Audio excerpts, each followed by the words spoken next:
Oke, hari ini kita kedatangan NMAX 2022. Ini uh, orangnya motor baru nih, platnya aja belum turun. Dia baru ya modif tipis-tipis nih kayak stop lamp pakai yang LED gini kan. Nah, ini dia mau sedikit mengupgrade performa di bagian CVT-nya nih, karena ini kita ketemu langsung sama ownernya nih, coba nih. Ini ownernya nih, badannya aja segede gini nih. Jadi kenapa nih NMAX-nya mau dibikin gimana ceritanya nih? Ini motor tuh belot banget nih, Nah, kurang. terus Ya dienakin dikit lah dari performa bawah oke. ya sampai tengah ya. Kalau Oh, top speed kan nggak butuh ya kan, karena kita bukan pembalap. oke, jadi dia mau minta upgrade di bagian CVT-nya ya. Nih, dia udah beliin part-partnya. Nih kita lihat dulu part-partnya nih. Ini ada kampas. Kampas dia pakai Daytona yang karbon, ya kan? Pakai Daytona yang karbon buat gripnya biar lebih bagus. Terus dari dia tadi ada apa lagi ya? Oh, ini Persentry 2000. Terus sekarang kita bongkar dulu motornya buat lihat bagaimana keadaan di dalam CVT-nya ya. Nah, ini udah kita bongkar ya kan. Ini buat ngebongkar puli depannya kita pakai kunci sok nomor 17. Dan kan ini buat bongkar puli depan. Terus buat puli belakangnya pakai sok 24. Sekarang kita bongkar dulu.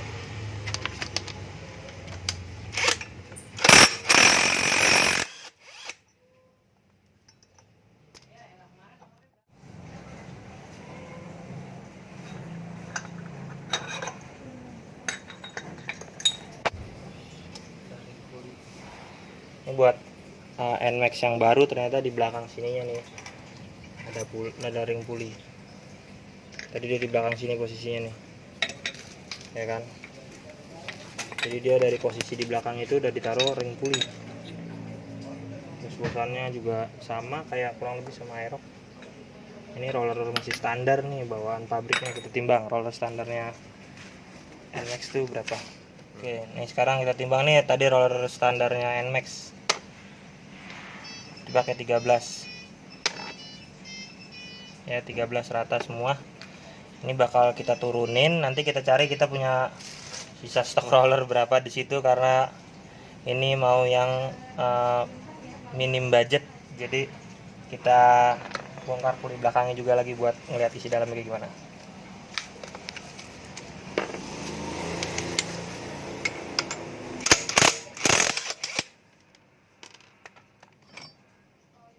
Nah, ini mangkoknya masih standar ya kan.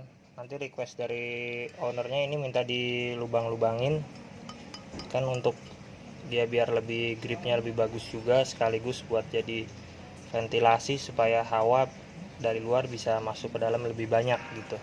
Jadi dibolong-bolongin di bagian sini beberapa aja sih, cuman kalau di bagian sini dibolongin merata seputaran full.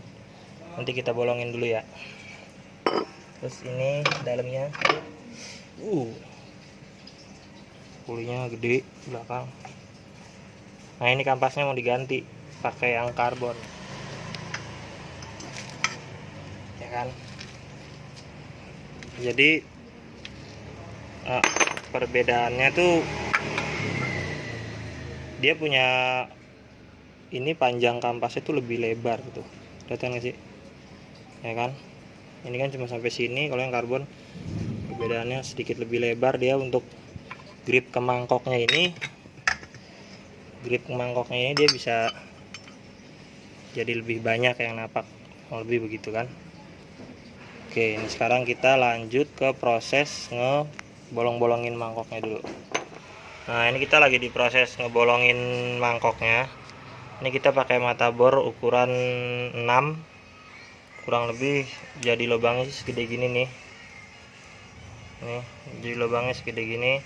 Nah, ini nanti kita bikinnya nggak usah terlalu banyak lubangnya. Di sini satu, dijarakin satu, sebentar di sini satu lagi gitu kan. Begitu aja seterusnya. Terus nanti di samping-samping sininya masih pakai mata bor yang sama, pakai mata bor 6 juga. Nanti setelah itu ini dihalus-halusin ujungnya pakai mata bor yang lebih gede. Bentar. mata bor nih, ini pakai mata bor ukuran 11, pakai mata bor ukuran 11. Jadi dia ntar buat ngerapihin ini nih pinggir-pinggirannya ini nih, nanti pakai mata bor yang gede gitu, ntar dihalusin. Nanti kita kasih lihat hasil akhirnya nih. Cara ngebolonginnya sih sama aja seperti biasa, tinggal dikasih oli dulu terus dibor pakai bor duduk begini gitu ya caranya. Nanti jadi, tapi ini agak dimiringin dikit nih, posisinya agak dimiringin dikit, jadi supaya kan ini mangkok itu kan posisinya rada cembung ya begini, rada cembung begitu kan, dia nggak rata begini, jadi supaya ngelubanginnya bisa posisi sesuai dengan kelurusan dari mata bornya. Oke, nanti kita kasih lihat hasil akhirnya ya. Oke, ini hasil setelah udah dibolongin terus udah kita halus-halusin juga. Dalam ini harus dipastikan halus ya, untuk menghindari bekas-bekas bornya itu mengganggu kinerja kampas gandanya itu tadi ya kan. Ini setelah dihalus-halusin nih, coba ntar kelihatan nggak? Nah, ini dia udah halus tuh. Ini udah kita halus-halusin ya kan tuh. Ini dibolongin muter, ini cuman dikit-dikit aja di sini, bolongannya cuma 3 aja, tapi kalau di bagian sininya full nih muter ya kan. Nah, kurang lebih hasilnya seperti ini. Oke, ini sekarang kita mau ke proses penggantian kampas nih ya kan. Ini kita mau ganti kampas yang standar. Tadi udah kita kasih lihat perbedaannya. Ini mau kita pasangin kayak kampas yang karbon tadi kan. Terus di sini orangnya udah bawain ini juga per 1500 buat per gedenya. Di sini sih perbedaan tingginya kata nggak? Nah, perbedaan tingginya nggak begitu ini kali ya. Nah, perbedaan tingginya sih nggak begitu jauh dia tuh. Cuman untuk lebih ningkatin akselerasi aja kita coba buat ganti pakai per yang 1500 ini. Lanjut kita ke pemasangan. Pertama pasti kita buka dulu bagian klip-klipan ini ya kan. Klip-klipan ini ada 3 yang seperti ini. Buka dulu, kita pakai obeng min bisa, atau pakai alat congkelan apa yang penting bisa masuk ke dalam ini. Ini ada selahnya nih, coba dari dekat deh. Ini ada selahnya ya kan. Ini tinggal kita masukin obengnya gini set, masukin, kita tahan supaya dia takut, supaya nggak mental. Udah putar gini doang, kebuka deh set ya kan, tarik. Kita buka bagian penutupnya ini, masih rada keras ya, masih baru nih.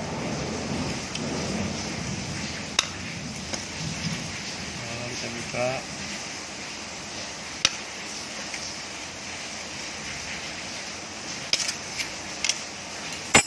Nah, ini pernya ini juga tadi mau diganti nih. Jadi orangnya udah bawain pernya.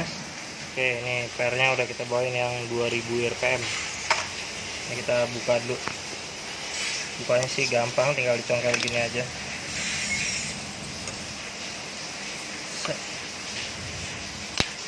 Congkel gini, congkel lagi kan, kita buka.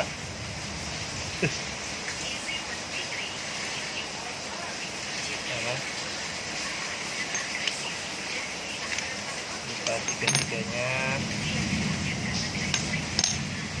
terus posisinya nanti dia bakalan begini nih. Ya kan, ini perbedaannya nih.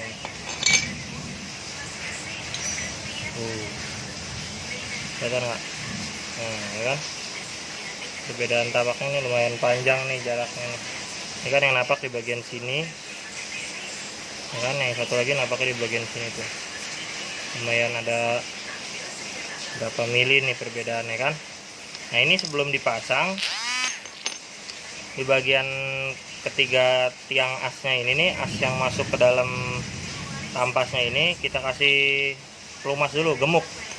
Jadi supaya dia ini nanti pas ini kan dia posisinya begini, pada saat dia kena RPM nanti kan dia akan terbuka gini kan. Nah, supaya dia ini terbuka dengan lancar, kita kasih pelumas yaitu gemuk.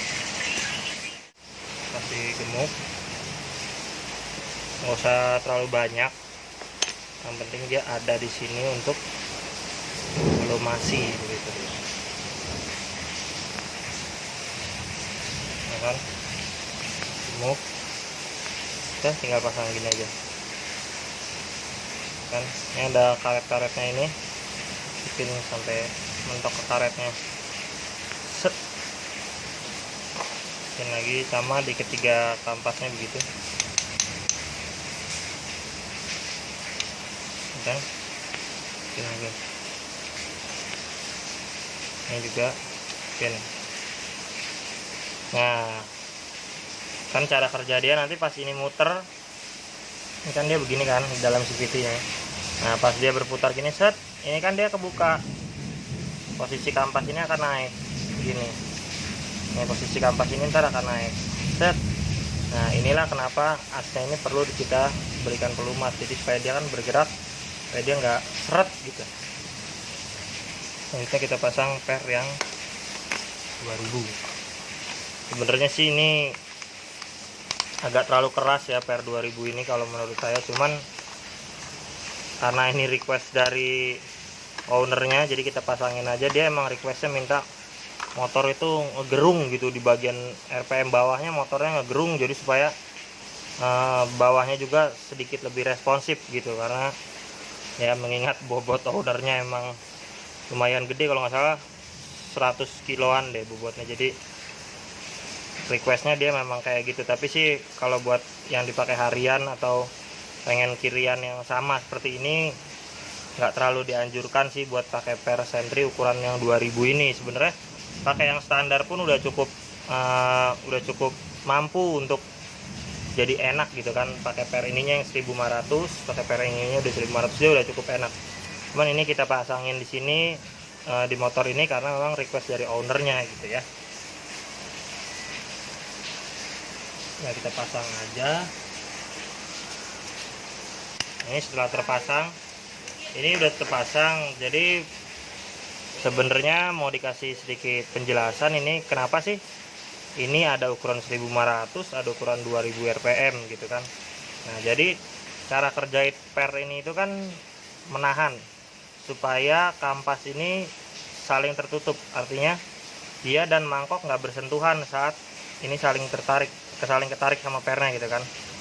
Nah setelah ntar dia diberikan RPM, semakin keras per yang dipasang di sini, makin keras per yang dipasang di sini, artinya makin membutuhkan RPM atau putaran mesin lebih tinggi untuk membuat kampas ini bisa terbuka dan dia menyentuh ke mangkoknya. Nah jadi posisi dia di dalam CVT itu terjadinya kan begini. Ini dia di sini, kemudian mangkoknya, ya kan?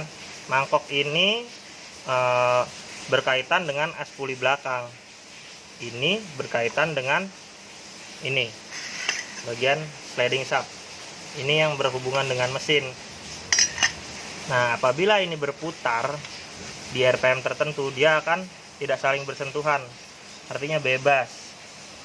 Kalau diibaratkan seperti kopling, dia koplingnya lagi ditahan gitu, lagi ditahan tangan. Nah setelah nanti di RPM tertentu, dalam cerita motor ini kita kerasin supaya pada saat kita mau jalan kita butuh RPM yang lebih gede. Itu dia kenapa dia pengen motor supaya ngegerung gitu. Jadi pas dari awalnya dia butuh RPM yang lebih tinggi untuk supaya kampas ini kan ada selah nih. Nah nanti kampas itu bisa punya selah untuk dia bebas berputar, tidak saling bersentuhan. Ketika ntar ini saling bersentuhan, berarti dia berkaitan, ini sama ininya bersentuhan, baru motor itu bisa memulai jalan begitu. Ini dia kenapa ada per ini dengan ukuran dan tingkat kekerasan yang berbeda-beda. Dalam hal ini kebutuhan, sekali lagi diingetin, ini kebutuhan dari ownernya. Jadi kalau buat kalian yang pengen coba buat bikin settingan seperti ini, kurang dianjurkan sih, karena nanti bawahnya akan terlalu terasa, kalau dibilang jadi kayak motor ngeden gitu loh, gerung, bawahnya terlalu gerung. Pakai per yang standarnya ini aja sebenarnya udah cukup enak, tinggal kita nyeting di per gede. Tinggal nyeting di per gedenya ini mau pakai 1500 atau mau pakai yang standarnya juga masih bisa. Kalau buat harian ya masih bisa aman, tarikan juga jadi lebih responsif. Cuman di sini sekali lagi karena ini request dari ownernya. Sekarang lanjut kita ke pemasangan di motornya. Oke, ini kita udah sampai di proses pemasangan. Sini roller yang tadi standar 13-nya kita pakai roller custom dulu buat dia ini mau di nyoba dulu. Jadi ini proses setting dulu nih, kira-kira gimana respon motornya kalau kita ganti roller dengan ukuran kurang lebih ini 6 gram deh. Oke, lanjut ke pemasangan.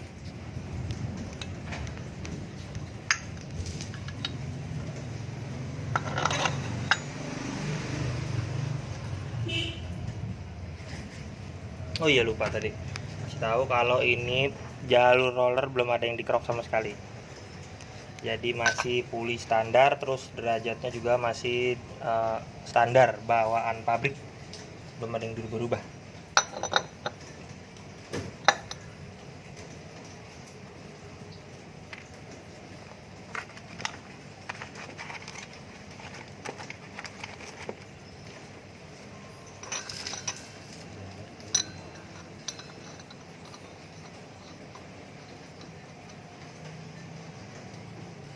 Kita pasang lagi pakai kunci sok 17 kan, pakai kunci sok 17, terus pakai impact. Nah di sini pas pemasangan di bagian puli depannya hati-hati, jangan terlalu kencang banget impactnya, takutnya ntar dratnya selek. Cukup kan, pasang puli belakangnya. Ini mangkok yang tadi udah dibolong-bolongin. Nah, nah ini pasang. Terus di sini kampasnya udah jadi karbon, udah diganti karbon. Per yang di dalam. Terus ini diganjel itu ya, diganjel apa? Pelor sama diganjel pernya ini satu ulir lagi biar dia lebih sedikit lebih keras.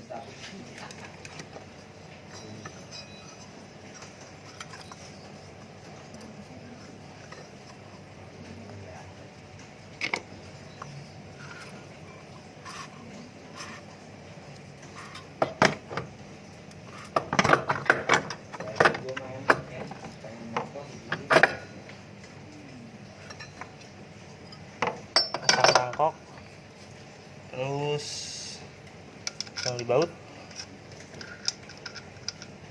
bautnya ini di kunci sok 24. Mana tadi sok 24 nya? Mana tadi? Oh ini nih 24. Nah sok 24.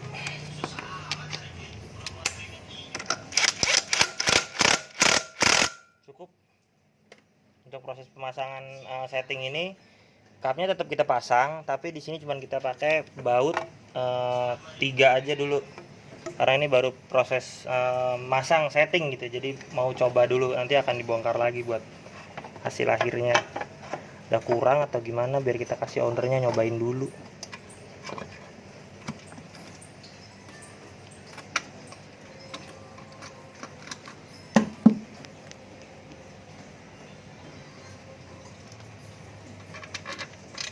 Ini satu, terus tengah sini satu,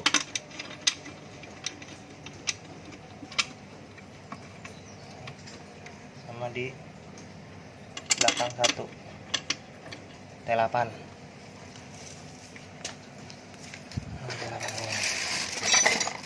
Pasang, terus kita kencangin dulu secukupnya.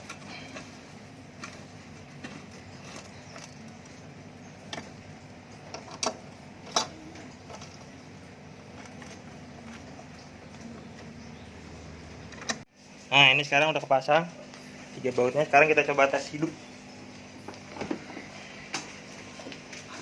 Kita lihat dulu ininya.